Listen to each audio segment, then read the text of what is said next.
So while technological advancements may replace some jobs, they also create opportunities which can improve the labor market. You know, there's always there's a famous saying here in the UK.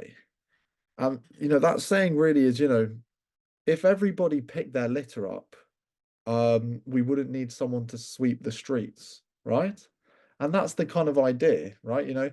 If everybody adapts in some way, we actually don't need to employ a person whose full-time job it is to, engage in the cleaning up of our streets. And you may say, well, what does that person do? Well, the answer is they will have to go and find another job. However, they will find a more meaningful and, important job for their life, right?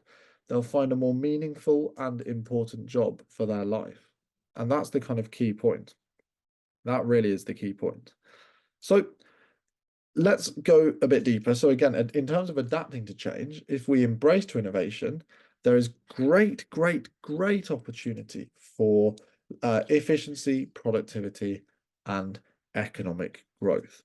So what we're first going to do is, again, we're going to just take a quick sort of thought into the evolution of work.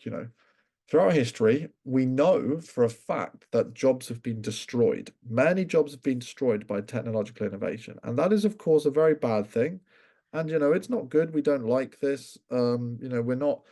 We're not happy when we know that jobs are being destroyed.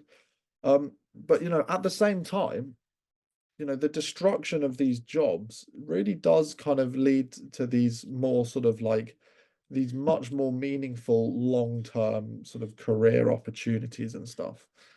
And that's really what makes it so unbelievably critically important, right? That's really where the sort of truth lies in this entire subject matter and ultimate political discourse that we're having in our session today. So again, workers and industries truly actually evolve and become flexible around the changing demand in the labor market. That's the real sort of key to the whole thing. The workers and industries evolve and they move their demands around in order to sort of meet different standards in the labor market, right? Very good. So again, we're going to just go back and now look at some additional examples of technological replacement. But the difference here between these ones and the ones in our last session is these are examples of technological replacements that actually sort of could potentially carry a degree of benefits with them. And we're going to focus more on the benefit side of things, right?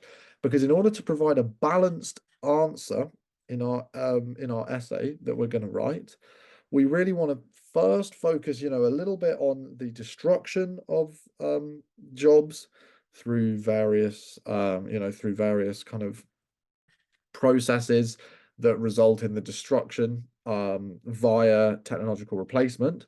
But at the same time, we also want to have a strong focus on, the opportunities at hand, right? The the labor opportunities that are available. That's really what we are